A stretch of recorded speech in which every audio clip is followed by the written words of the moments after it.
Hepiniz hoş geldiniz. Art and Technology adlı panelimiz başlayacak şimdi. Önce küçük bir videomuz olacak, seyredecek. Ondan sonra ben İngilizceye dönüyor olacağım. Çünkü konuşmacılarımızın hepsi İngilizce konuşuyor. Önce bir kendilerini tanıtacaklar. Kısa bir zaman vereceğim onlara. Ondan sonra aslında sohbet ediyor olacağız. Sanat ve teknolojinin ilişkisiyle ilgili. Siz de sonrasında sorularınızla bu sohbete katılabilirsiniz. Teşekkürler. It's the wheels in motion and creates new possibilities.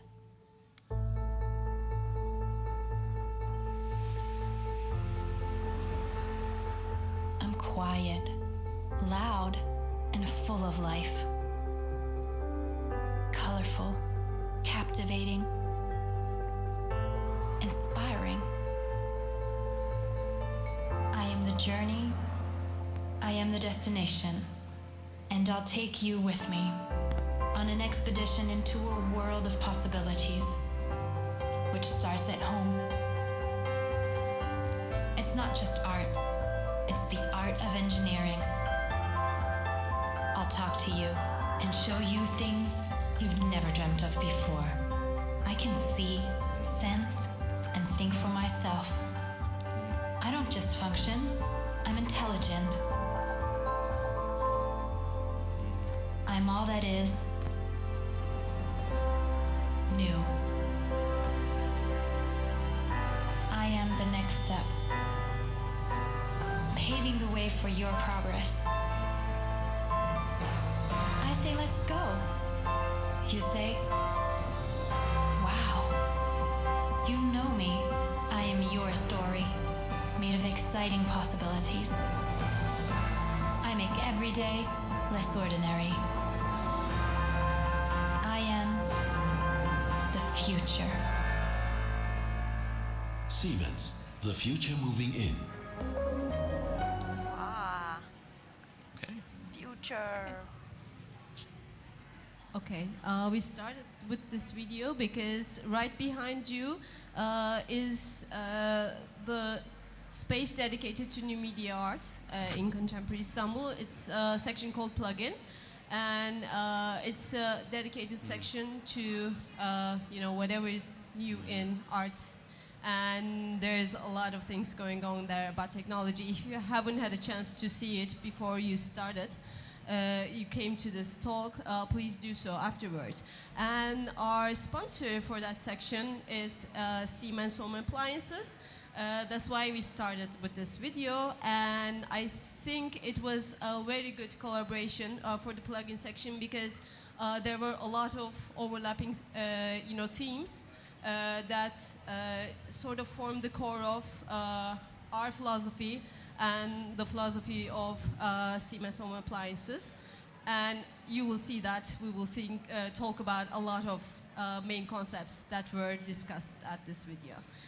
So before we start our discussion, I want to ask each of our panelists to give a brief introduction about themselves, because you always talk about yourself the best, right? So we'll start with Marpi. Yes. Hello. I don't think I'm really good at talking about myself, but I'm Marky. I'm a digital artist. I live in San Francisco, and I've got two pieces here. One is the interactive wall over there, and the other is another interactive screen.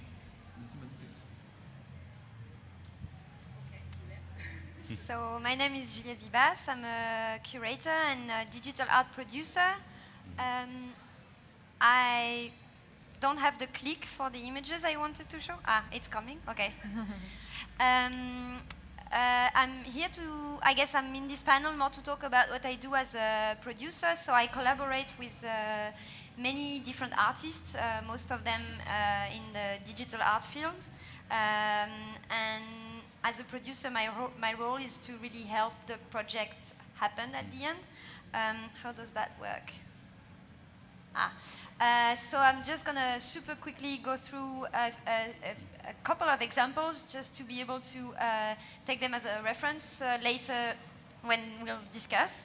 I'm sorry, I'm I'm the only one showing images, but I like visual examples. So this is an example of a project. All the projects I'm showing are from the artist Joanny Lemercier. I'm the head of his studio, and he has a project presented among the many amazing artists presented in this amazing selection. And so this is a project we did 4 years ago for Barney's New York, and I showed this example as how we had a design completely finalized in a 3D software, and you would think it would be so easy to get to, the final result, but it took us 4 months and a lot of dead ends and almost a cancellation and so many challenges. And that's one thing that is very important to keep in mind nowadays. It's we've gotten so far into the softwares and how what is completely digital seems to be real, that sometimes you have the impression that you're going to push a button and beam, it's going to be in reality, when actually there is an entire process, and some stuff are possible in the softwares and maybe not possible in reality. In this case, it was a question of angles that could not be made by any architects or any woodworker.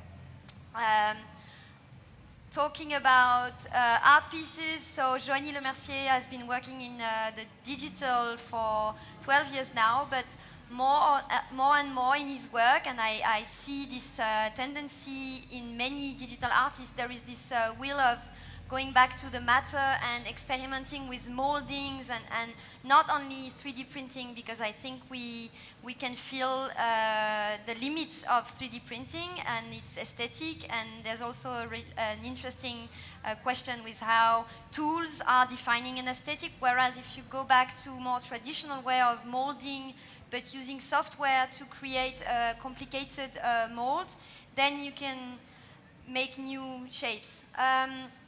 This is the last example I will show, because I don't want to take all the space. For us, I say us, it's me and most of the artists I collaborate with.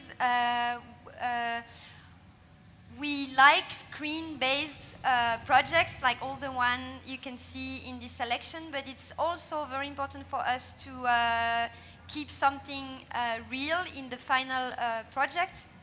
So in most of the art pieces I help produce, there is always a physical object, in that case a fine art print, where we had a layer of projection, or we are going to work with modified screens that we are going to UV print on the screen, in order to not have only pieces that when the movie is off, it's just a black screen. So that was a couple of examples I wanted to show. Hi, I'm Michael Cass. Hello. I'm a storyteller, so my medium is the voice and gesture and how I position myself in relation to other people. But I'm really fascinated by how technology is enabling collaboration and co-creation in a different way that has been possible for thousands and thousands and thousands of years. And so along with that come some ethical questions and concerns. Mic is working. How about now? No? Better? Yes. Much better. Great. All right. So, oh yeah, I can hear myself. So I'm a storyteller, and I work interactively with people in groups. I just did a workshop today with 60 people to help them co-create a story. And so I'm interested in how technology is enabling that on a larger scale, taking art out of the place of being the creation of one or two people and into potentially a space where people from all over the world can collaborate in real time to create worlds together. And along with that, that comes with a lot of ethical concerns that, along with the possibilities for creation and beauty and all these things, what happens when it goes wrong? So I'm really interested in investigating and exploring that. Hello, my name is Monique Mathieu, and I consider myself more of a cultural worker, as I started by studying fine arts and then went into this cross-section of finance, like basically money and art. At the moment, I work at Onformative, which is a studio for digital art and design, and we have a piece over on the left side and plug in here called Meandering River, which is a preview of a work that we're working on. Yeah. Yes. Thank you. So, like I said before, after the talk, you can like see works from like 3 of our artists here, and yeah, you'll have to contend with just listening to Michael, unfortunately. So, to start our discussion, while I was writing a very short, synopsis for this talk, I said that it would be about how the relationship between new technologies and new media art is sort of revolutionizing the art world as we know it, because it's changing the relationships involved in production, distribution, and appreciation of art. So I will try to touch on some issues that relate to those, and ask my panelists to comment on that. So to start with the relationship between new technology and new media art, the first question would probably be, how important is new technology for the work you do? I mean, how closely you have to follow new technology, or how closely do you prefer to follow new technology? How cutting edge your work should be? How do you feel about that? So let's start with you. So it is a tricky question, because first, like, I don't know anything else except the technology. So without the technology, like, I can't do anything. And considering this, even if I look at everything I've created before, if at some point we lose power, I did nothing. Like, I changed some zeros to ones, I changed some ones to zeros, but it still kind of doesn't exist in the physical world.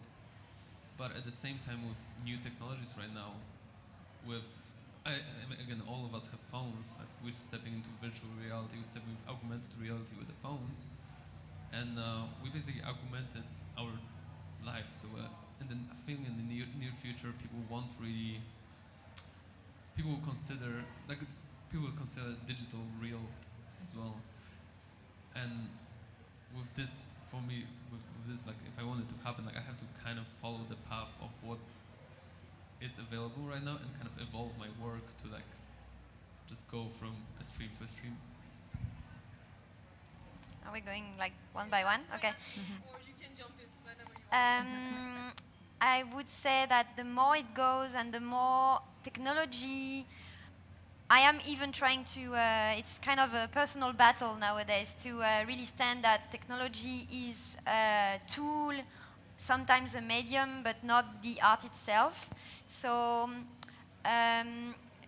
like, the latest projects have been paper, like a plotter drawing machine drawing on paper, and what makes the final result beautiful is when there is a glitch or a bug, and sometimes the glitch is going to be like the humidity in the air. So that day in this area of the drawings, because it's like really large drawings with like thousands of lines, so the machine is going to take sometimes a week or 2 weeks to complete the drawing, and you can feel that, in this area it's really beautiful and organic because it was the end of the ink, or in this area it was very humid that day, so the paper reacted differently.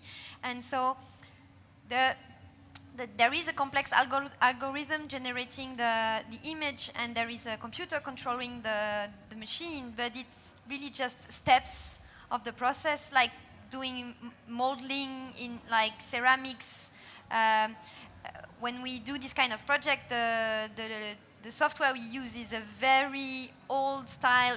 We need a very old version of Windows to run this Japanese open source software that helps you to unfold 3D shapes to create origami. And it was made for children to make like really funny origamis from drawings. So cutting edge, but on the other hand, yes, of course, for some projects, Joanie will purchase this crazy expensive graphic card and have thousands of hours of rendering time.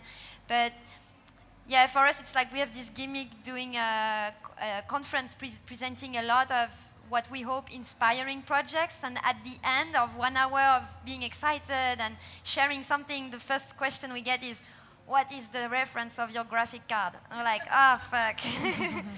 You didn't get it, but we have to we have to explain why it's not the most important. It's really what you feel and the result and the matter and the shapes.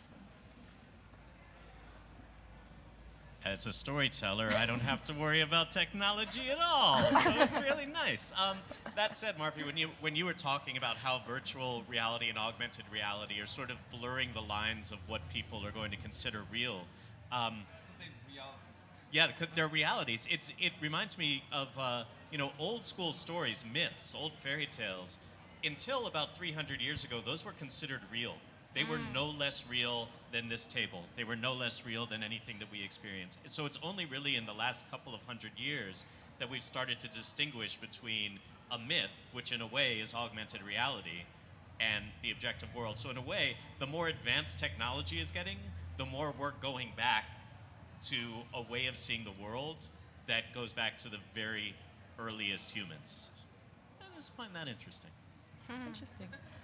I mean, at Unformative, the studio started with Yulia and Cedric as co-founders when Yulia was publishing the first book on generative design. So at the time, it was this really sort of like different way of looking at traditional graphic design and using data to visualize something, or like basically using the data as like the root of the inspiration. So I think from that, Unformative, at least we have this very collaborative and like explorative spirit where all of our works are very process-based, and Cedric is really interested in sort of experimenting with something and sort of seeing what comes out of it. So yeah, I mean, I think technology definitely with the work on Unformative obviously wouldn't exist. But I was thinking about that today, about how like in preparation for the panel, and that how I think humans are so much more comfortable now with technology, and it's definitely something with like our personal devices, the machines, the computers we use for work, for pleasure, all these things, these screen-based media that are just so prevalent in the world. Well, for most of us, it's also like a huge privilege, so that's like a whole other subject. But yeah, I think it's super interesting how people are definitely more used to that, and I think it's a huge advantage for the work that Unformative is doing as far as like the dissemination and then like producing that kind of work that's going to be accepted for different audiences. So following up on that, among all the artists we work with in new media art, I find this two different approaches to the technologies they are using. There are some artists that sort of want to conceal the technology they're using, you know, because I understand that they don't want to emphasize it so much because they want to emphasize their own artistic creation, but it's like they conceal it so much that it kind of becomes like a parlor trick, you know, see what I made, like, and there are those artists who are more, comfortable with using technology. So they say, okay, I'm using this program, I'm using this code, I'm using this machine, and this is the kind of thing that I'm doing. So, pretty much all of you can do it if you have access to these machines, but of course the outcome will not be the same because, I am that kind of an artist, so, but you can try, It's not something that, you're not privy to.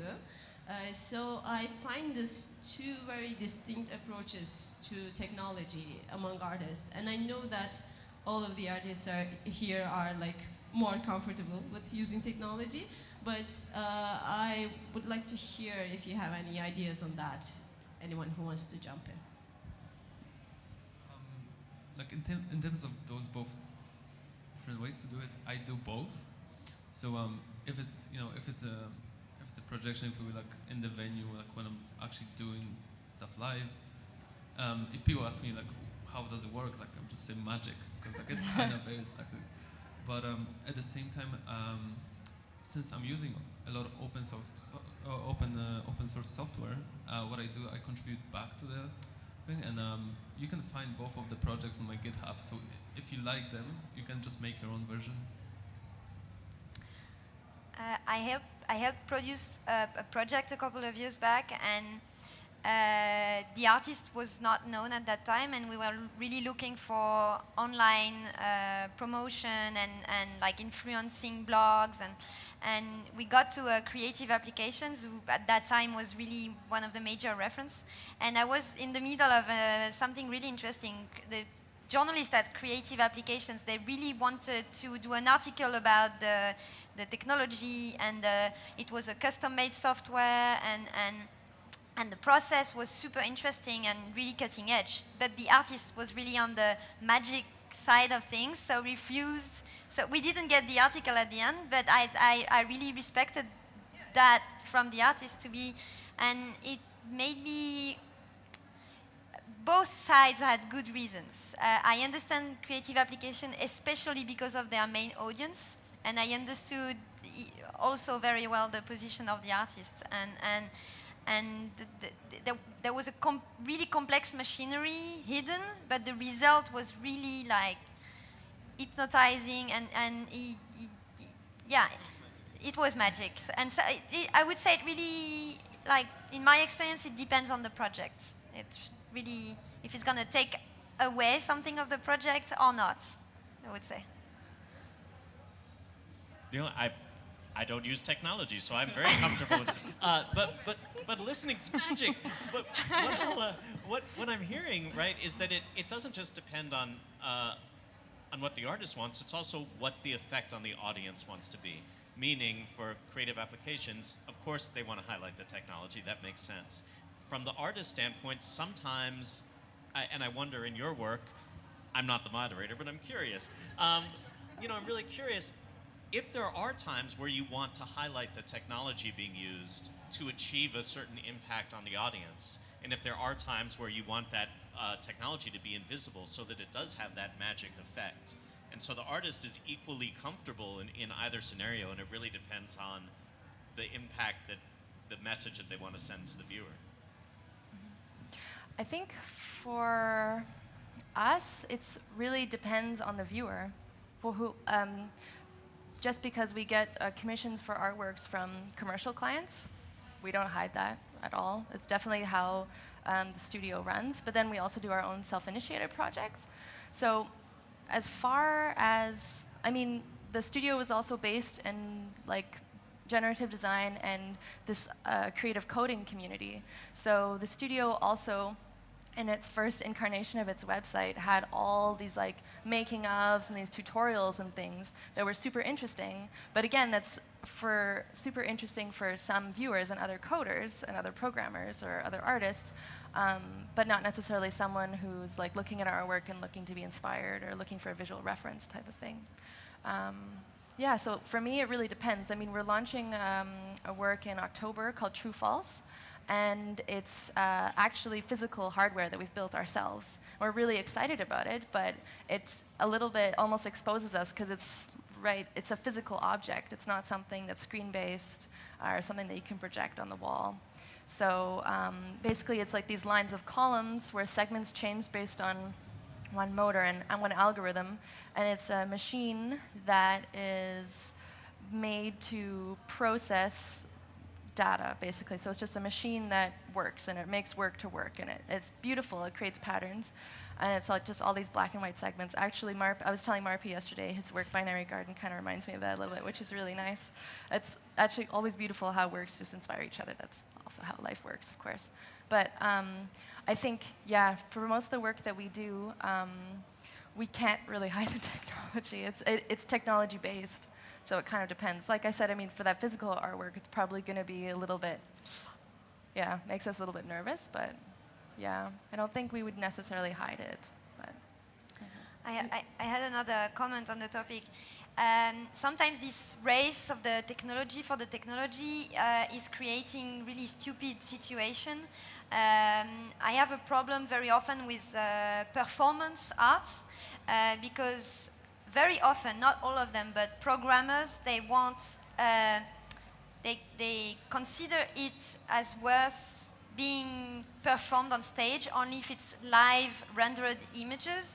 So just for the people who are not into technology, you could divide all the technology-based projects in two families. The pre-rendered ones, which means that you have a computer that has a lot of time to calculate every image, and then you edit and you make like a movie file, but it can be displayed in amazingly like any situation. And then you have live rendered content, where when you are on stage or when you look at the screen, like for interactive installations, it's when you do something right now, the computer will instantly create the images.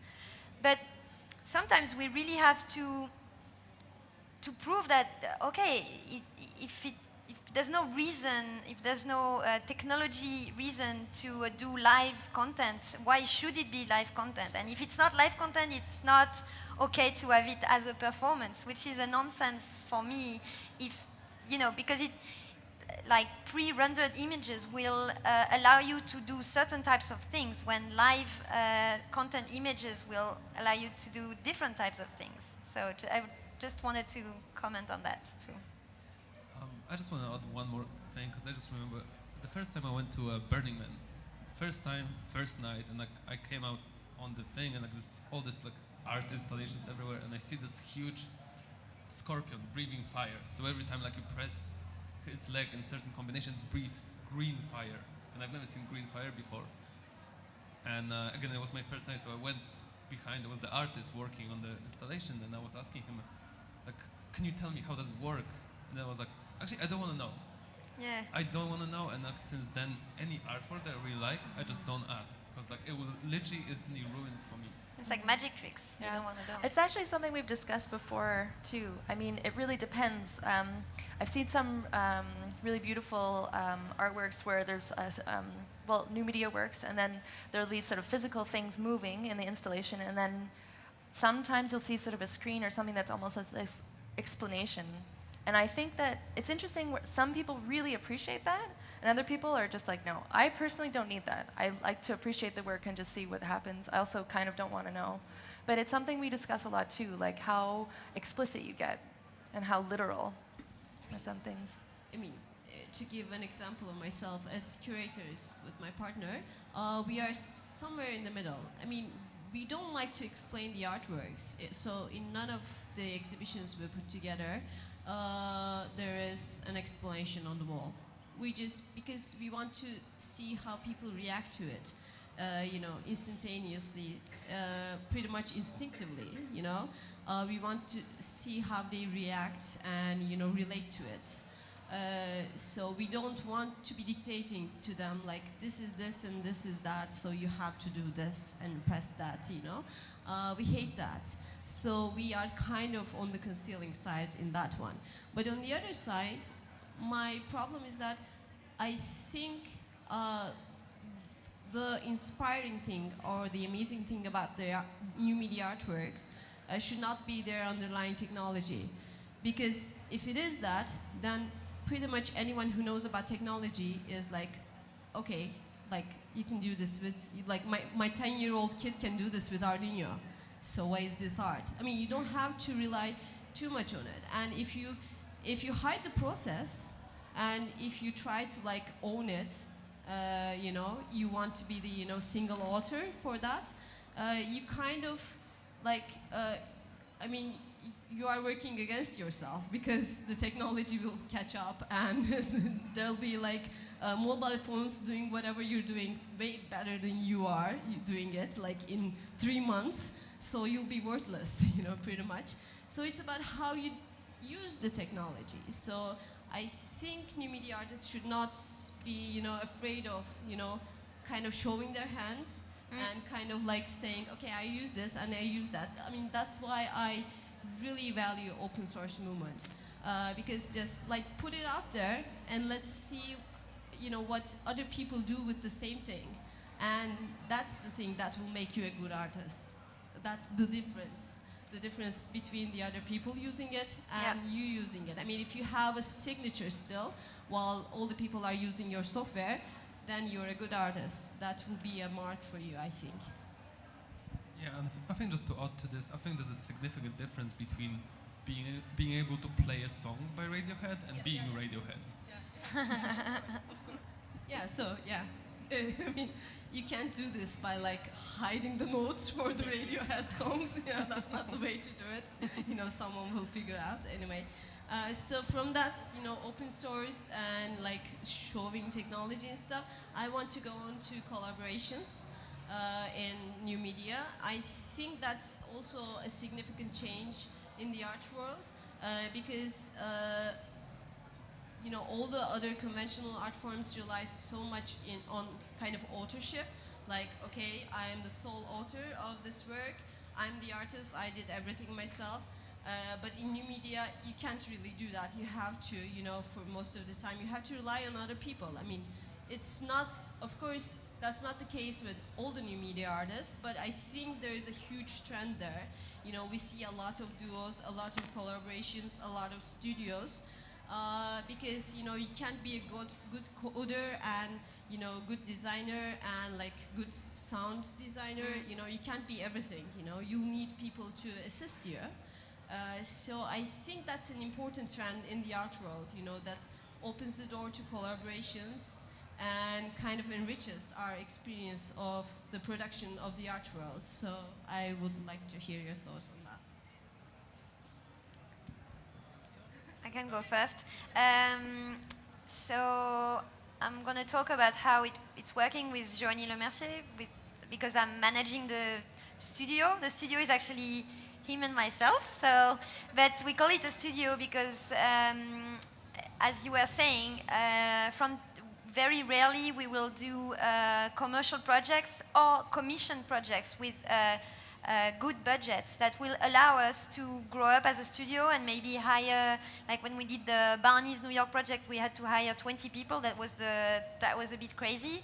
But for us, when we have the opportunity to pay properly other people, it's not like I say hire, but it's always an occasion to collaboration, and we are very transparent about, okay, we have this exciting thing. It's in 3 months, which is crazy time for us. When it's usually 3 weeks, it's much more difficult to collaborate.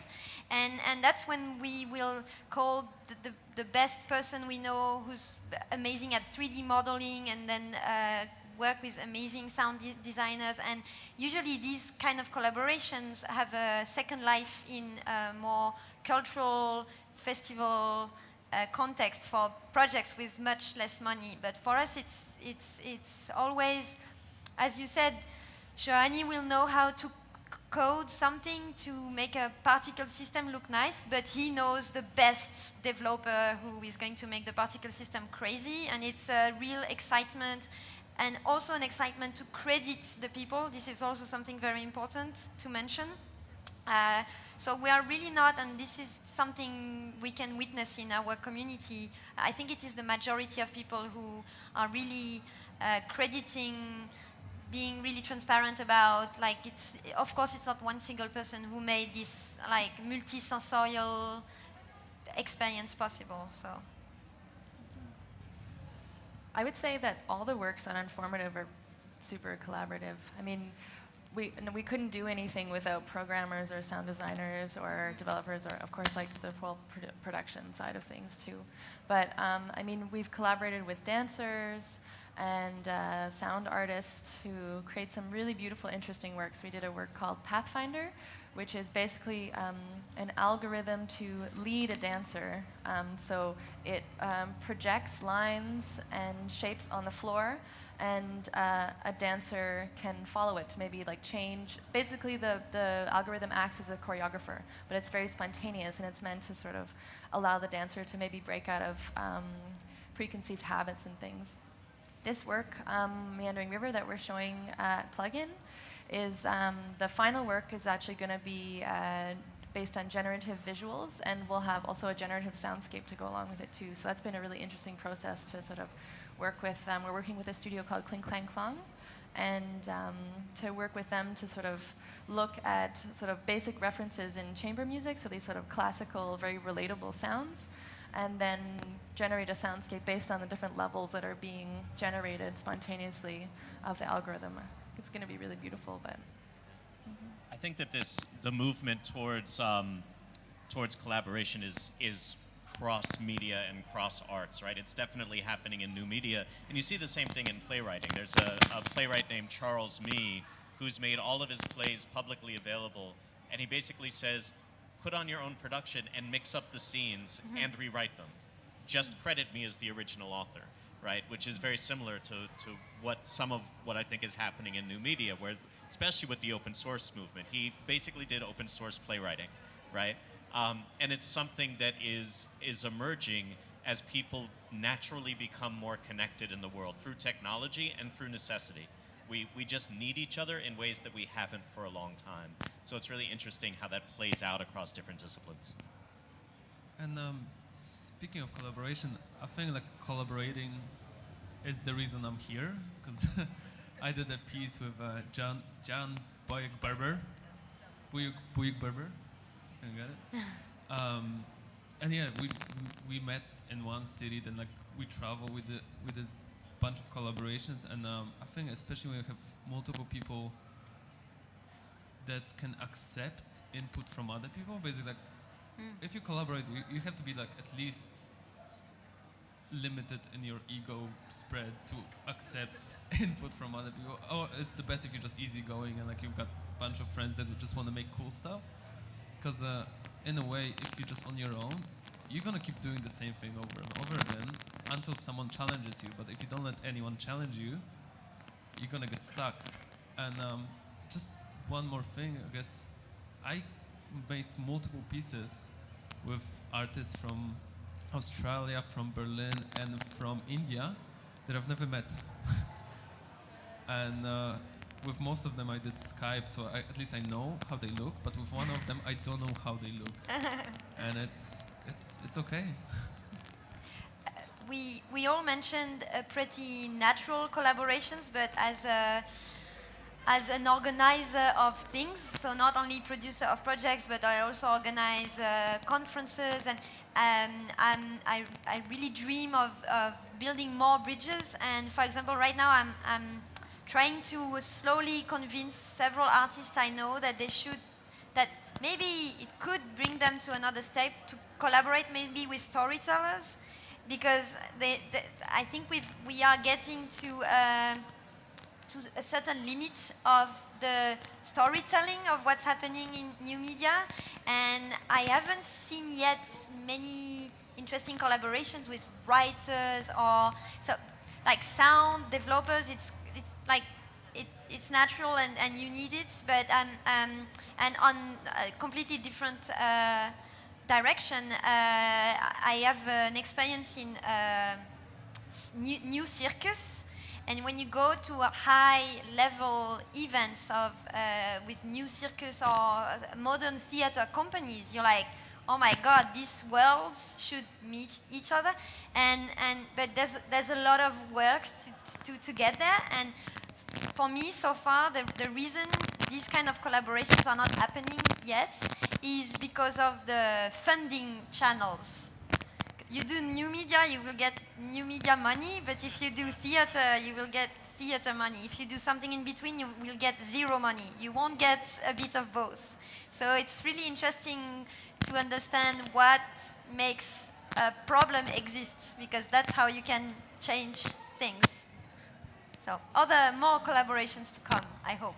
Yes, hopefully. So we are pretty much, as like people dealing with new media, pretty much in the boundary of new territory. Like we will just like keep pushing, and hopefully we'll develop new collaborations and new connections with more and more people, because that's, I think, how it will naturally flow. So to get the discussion from the production side of things to more like the consumption side of things, I want to talk briefly about new ways of owning art and new ways of like watching and experiencing art, because like okay, we have now all of us now has access to internet, and we have mobile devices, and that pretty much changes everything. So we have like platforms like Sedition Art, and you're on that, I know. So maybe we can start with you. So what platforms like Sedition Art, there are a couple of them like that out in the world. So what they basically do is they produce digital-only editions of certain new media artworks, and they're like not limited to like 3 or 5 editions, but they're like 200 editions. This way they can be very affordable, like, I don't know, 20 euros, like 50 euros. So everyone can own a piece of art, and it's an original artwork in the end. It's just like 200 editions, but it's an artwork and you can own it. So a lot of people can have access to it. So that brings on a level of, I think, democratization that we haven't encountered before in the art world. And I find this really exciting. So I would like to hear your thoughts on that, starting with Monique, because she has first-hand experience about that. Yeah, I mean, definitely Sedition is a really interesting platform to be able to sort of look at this accessibility. But again, I think just I would like to stress the fact that like accessibility definitely, again, like technology is like, I mean, not every single person in the universe has like a mobile device, of course, right? So it is, again, like a privilege. But for sure, they're interesting in the fact that it sort of reflects something that's also very ephemeral, to be able to keep a piece. It's like not physical. Informative also had a piece featured on a platform, and I hope I'm saying it right. I think it's called DAAD. I think they're based out of Paris. And we had a piece of ours called Google Faces that was featured on it. So DAAD is like a platform for like a television at home. And they would have a curated selection of artworks that are being shown on the platform. And I think they cycle perhaps like monthly, but it's like this regular rhythm. So if you subscribe to the service, then you also have these like cycling artworks that you can have basically on a screen at home. So for example, a screen size of one of the regular home devices that are shown here. And I think that's also really interesting because then it sort of creates this art frame. I mean, Samsung is also working on an art frame right now, which is also super interesting. So this idea of ownership in the home, I think it's really exciting.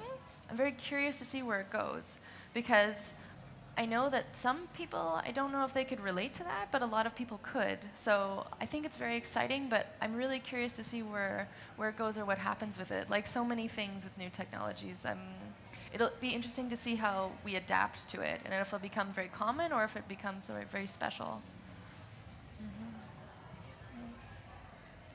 I mean, the question that comes up for me is, along those lines is, will they then just create new ways of creating exclusivity? As things become more available and they become less special, then the specialized collectors will want to find a way to make themselves feel more special. So like a super ultra limited digital print or artifact like that. Yeah, and then new technology will be developed to democratize it so that more people have access. So where does it stop? Like at what point can we collectively own art and have it go back to what art originally was, which was something to be enjoyed by everybody in the community, that could speak to everyone. And I think the potential is there with these digital artifacts you're talking about.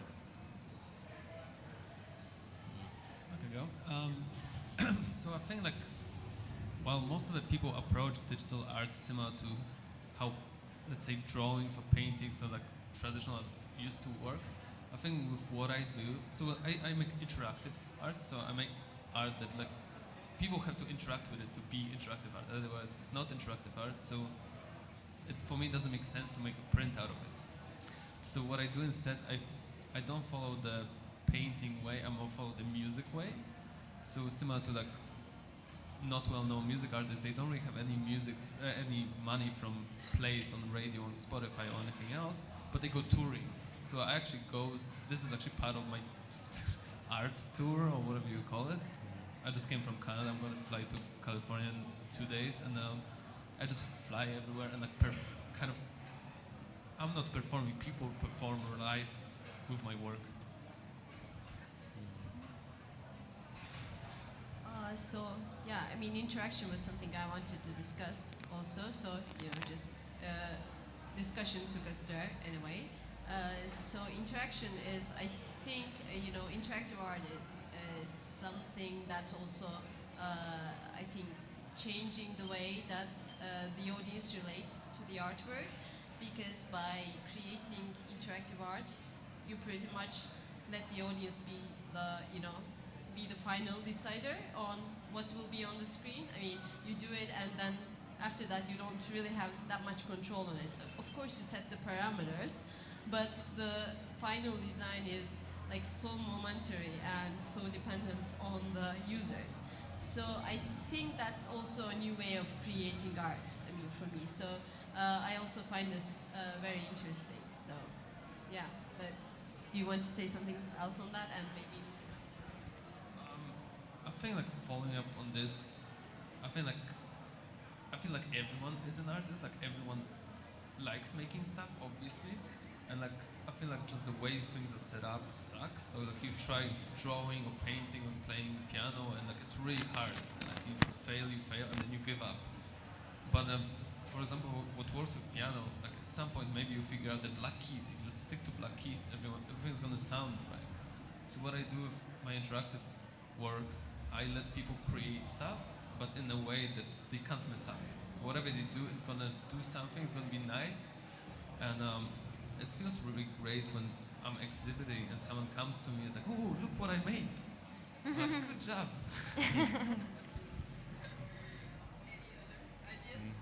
Well, I think it's a lot more common now. I mean, there's a historical thing when you're studying fine arts and you're making a piece that's supposed to be interactive. You never know. That's what we learned in art school. It was like, okay, do we put up a sign where it says, like, please touch this, or talk to me, or it gets really strange. And then as an art student, I remember just like these strange scenarios where really awkward art critiques where like no one was talking or interacting with the piece, and it was just a total failure. So I think technology lends itself now, that going back to what we were talking about before, how a lot of people are so used to it now, like interacting with devices and things like this, where it's much more common that someone would stand in front of a piece and go, okay, they have sort of Bugün böyle işleyeceğiz. Sanat ve koleksiyonerler. Sanatsal hafıza yaratım başlıklı oturum saat 5.30'da İstanbul Kongre Merkezi'nde Siyah Dialogues forum alanında başlayacaktır. Dear guests, the panel titled Art and Collecting at Gutenberg PhD, Creating an Artistic Memory. This is not very interactive. Siyah Dialogues forum area, İstanbul Kongre. It's a sound piece. Okay. Great. Yeah, that someone would possibly sort of stand in front of a screen and sort of go, okay, they pick up on visual cues or different cues because they sort of understand this visual language, or this accepted codified language where they go like, okay, I think I'm supposed to move right now, or like, okay, you see like the Wi-Fi symbol next to Marpy's work, and you're like, okay, there's something I'm supposed to do with the website to be able to like interact with the piece. So I think funny with this first, obviously like the new generation, they assume everything is a touch screen, obviously. Yeah, So, like, yeah. But also with this, I live with a few roommates and they're really not technical. I fix their email, I help with Wi-Fi, I do all this stuff. I test everything with them. So I make a new piece and I say nothing, and then they come and like try to do stuff with it. And I just look and I observe, because like we live in a time when like you have to do user testing on your art. Like we are also, constantly arguing with Memo about his work, interactive work there in Equilibrium. It's like, put a sign up saying, please touch me, and I'm saying, okay, you don't need to, people understand, don't worry about that. And it says, okay, maybe put it the last day, so we're still negotiating. Maybe for the weekend we'll put up a sign. We haven't already. Nice. I have a funny experience with interactive. I have noticed with time that if you are too subtle with interaction, it really doesn't work, which is really interesting, because I followed the development of a project where like interaction was like a coding that was making the machine more and more intelligent each time it was shown. So the interaction would get more and more complex and more subtle, up to the end that you could not even notice the interactivity. So and this is a pattern you can see in technological art, is the personal excitement of the artist and the developer, who will sometimes forget the step of testing with your mother, or like roommates that are really zero with technology. Children are usually not representative. They are the wearer, and they are like the easy target for interactive project because they will know better than your mother, for example. So I would suggest to test on grandmothers even if you can. There's a play in New York called nope, I can't remember the name, but it's highly interactive. Sleep No More. Thank you. Sleep No More, which is Not really a play. a genius of user experience design, because they dump you into it with no instructions, and you get to interact as much as you want. You can go through the drawers, you can move stuff, you do whatever you want, and you become an active participant in creating that night's story. And like you're talking about, Marpe, they do a beautiful job of creating the parameters for interaction. And it involves, as you were saying, sound, projections, live performers. And it's sort of a new template for what performance art in a positive way can be, and what interactive art that brings all of these media together can be.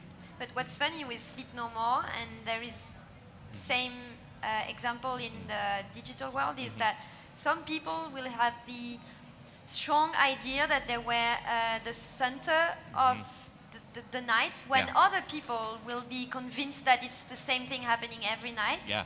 So, and I have the same situation with a VR project that I'm managing. So you are in a VR world, and you are a single user in a black cube, and at the end of your VR experience, there is an artist, a musician coming into the cube and playing live music. 70% of the people who do it, when you tell them afterwards, like, you know, there was an actual musician in the room, they're like, no, you're lying. Right. And we're like, we've shown yourself, like we have a Kinect and people can see themselves in the VR, and they can, so if you do this, you see your hands do this, and you saw there is a body of another human. No, that was in the headset. Like, so it's another, I mean, it's funny when you give the power to the people. It's funny to see, we've all had the feeling of playing a video game when it was actually the preview. We've all done that, and it's the same kind of like, oh, I'm so good, and like, okay, pay to play. I'm like, okay, go. But I think what we haven't addressed yet is like common to any artistic creation is the intention of the artist, right? Depending on the intent of the sort of conceptual idea behind something, it could be something more subtle or not. So, yeah, it's flexible. Yeah. I think, no, not right now. Before the previous speech, they were touching on ownership. Because like, if your art is interactive, well, interactivity doesn't happen until someone interacts. So are they partially an author? Good question. Users. Yeah. So I want to hear your thoughts about something, you know, pretty much unrelated, but something that I find also very related to what we're talking about. I always felt that new media was the art of our era, so I thought it was the best art medium that could, you know, capture our current reality. That's why we are, you know, involved in that personally. But over the, you know, last couple of years, the more I attend art events all over the world, I see a comeback of more traditional forms. So I see a lot of people just straight out of art school, you know, 20-somethings, and they're doing oil paintings. And I'm like, why are you doing that? And like, you know, do something else, you know, do something, you know, I don't know. You know, there's a whole new world out there, you know, why don't you try your hand in something else? So I don't know, I mean, what's your take on that? Are we going to go back to, you know, like oil paintings? You know, putting up oil paintings in our walls and like saying, okay, you know, we have mobile phones for that. We don't need art for this. I mean, first of all, I have some close friends at painters, so I'm glad they're not here listening, because they'd be like, ugh. But I'm not exactly sure if I have a particular answer, but maybe just like riffing on that a little bit, I think that the modern artist today is required to do so much. Even if you're a painter, you have to be amazing at networking, but not just like network, you have to be amazing at all these digital things. You have to do your own marketing. You have to be able to have a great website, do great documentation, or have something to show. And then just in those things, you have to know how to at least use web templates well, and then be able to edit video on all these things. So I think there's a lot of technology seeping into these more traditional art forms, or these like schools of practice, where it's a lot of pressure. You have to be, I think, like artists are so multidisciplinary, regardless of the medium that you use. There's a lot of pressure. You're required to do a lot of different things. Yeah. I was just following yeah. it. But okay, I guess to follow up on this, even if as an oil painter, you need to put it on Instagram. You need to do all this stuff. You need to Photoshop it. It's still, 5, 10 people will see it in real life, but everyone will see it online. So you're still digital in a way. Well, and I don't know that it's either or. It can be both and. Meaning, right, I have friends who have an Xbox 360 who just paid a lot of money for the oldest Nintendo because they love the old Nintendo. I mean, there's always going to be people who love the old form of art, both creating it and consuming it. So I don't know that there needs to be a tension between the two. Yeah, I mean, I sort of feel that since they need to be, all those things, and since they need to be, technological, I sort of feel that it's a reaction to that, I have to know Instagram, I have to know editing, so like, okay, I'm gonna do oil painting, Therefore, I'm gonna be an amazing figurative drawing. Yeah, definitely, Yeah. that kind of reaction, but we'll see how it goes. So I want to finish up by like asking you if you have anything to say or anything to ask our panelists. And we'll just wrap up for our next discussion. One question over there. Good afternoon for all. I've got a question for all of you. Actually, there's a strong relationship between software engineers and graphic designers. Can we use the same analogy for digital artists? And do you see graphic designers, do you think graphic designers are artists? Yes, my answer is yes. Yeah, that's what I'm doing with John. So I'm doing mostly the interactive coding part, and he's doing visual 3D. For sure. I mean, like I said, Unformative is based in generative design, so I think like traditional software development is also super exciting to us, and just working with data sets. I mean, there's a lot of rich content to be visualized or to work with there. Is that an analogy you say? No, a strong link, like strong link. a strong link between the two, I would say so. And you see graphic designers as artists? Again, maybe it depends on the intention, Yeah. but coming from, as a studio, I mean, we come from generative design, so I mean, the sort of branch of graphic design is something really creative, sort of exploring that boundary between art and technology, or art and design, is something really exciting to us. So yeah, I guess it depends on the viewer, it depends on the intention, but it could be. In my opinion, it's not the same role. I used to be a graphic designer myself for 8 years, and I studied graphic design, and during my studies it was very transparent.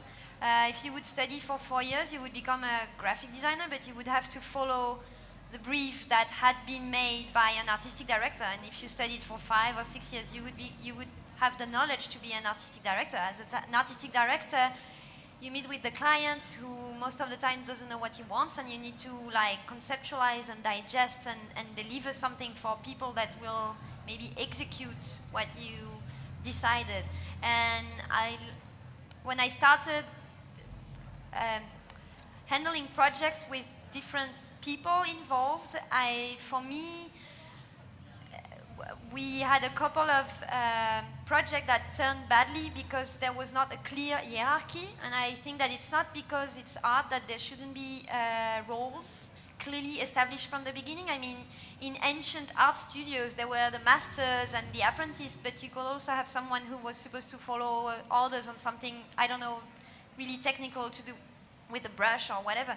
So, and it's interesting that the roles can change depending on the projects, but for me it's important to say, like, okay, maybe this time Joanie will do the concept and the overall idea of the piece, and maybe this part of the software development will be made by someone else.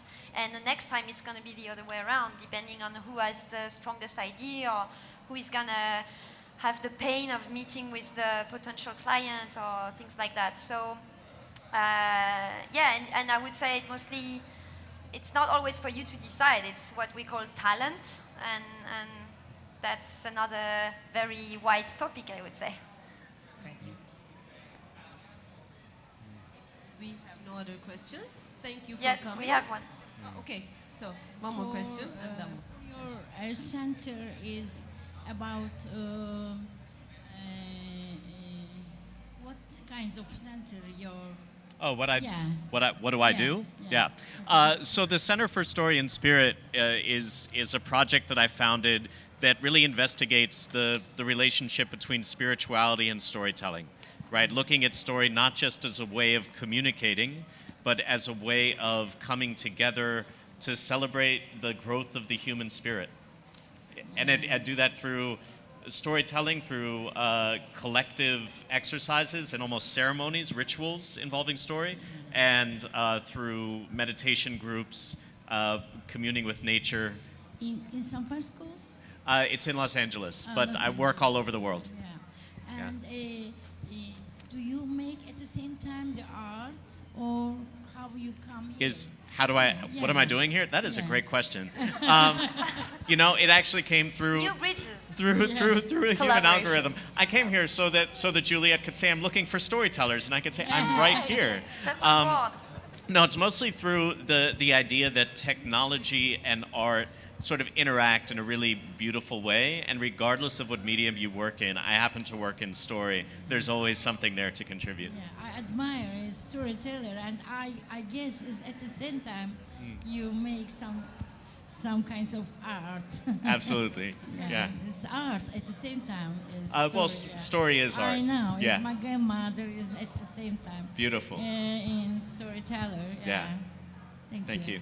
So thank you all. I want to thank my co-panelists for taking the Thanks time. for having us. Yeah, Thanks you. for It was CI for lovely inviting having us. you here, and thank you all for listening to us. So have a nice day. Good job, everyone. Good job. Good job.